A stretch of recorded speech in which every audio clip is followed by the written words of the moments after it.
Akisema utafunga ndoa itakuwa, akisema ujane umekwisha imekuwa, akisema utapata kazi itakuwa, akisema wewe ni tajiri itakuwa.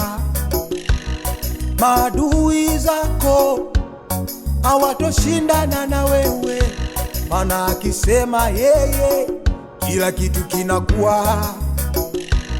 Akisema viwango vyako viko juu imekuwa, akisema wewe mtakatifu imekuwa. Sababu wanaona silini na yeye anapanga.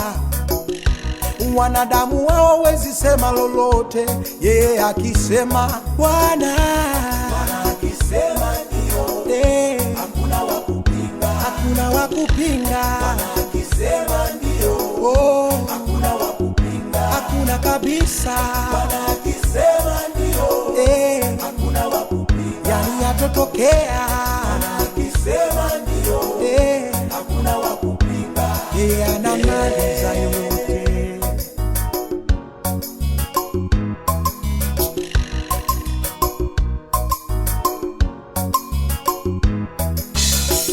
Akitaka uwe na misimamo kama Pastor King itakuwa, akitaka uwe kama Pastor Asumwise utakuwa, akitaka uwe kama Anthony Lusekelo itakuwa, akitaka uwe kama Gwajima nayo itakuwa, akitaka uwe kama Mwamposa navyo itakuwa, akitaka uwe tena kama Katunzi nayo itakuwa, akitaka uwe mwalimu kama Gamanywa itakuwa, akitaka uwe nabii mwenye upako mwingi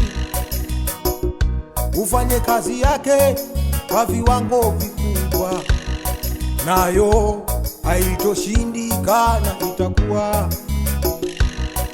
Akitaka uwe muonaji kwa mambo ya siri itakuwa, akitaka uwe tajiri itakuwa, akitaka uimbe sana loni itakuwa. Vyovyote unavyotaka katika kazi ya Bwana, huwezi kufanikiwa mwenyewe mpaka atake yeye tu. Akisema ndio, ndivyo itakuwa. Chochote atakachopanga kwako mama itakuwa, chochote atachopanga kwako dada itakuwa. Bwana akisema ndio, akisema hakuna wakupinga, hakuna wakupinga. Akisema ndio, akisema Baba hakuna wakupinga, ataonekana kabisa. Akisema ndio Baba, hakuna wakupinga, hakuna wakushindana naye. Bwana akisema hakuna kabisa. Nasema hata ukitafuta duniani hautoona, hakuna kabisa. Ona hakuna kabisa, hata utafute kote hautoona, maana yeye ni bingwa, mjemedali wa majemedali, Bwana wa vita. Oh yeah.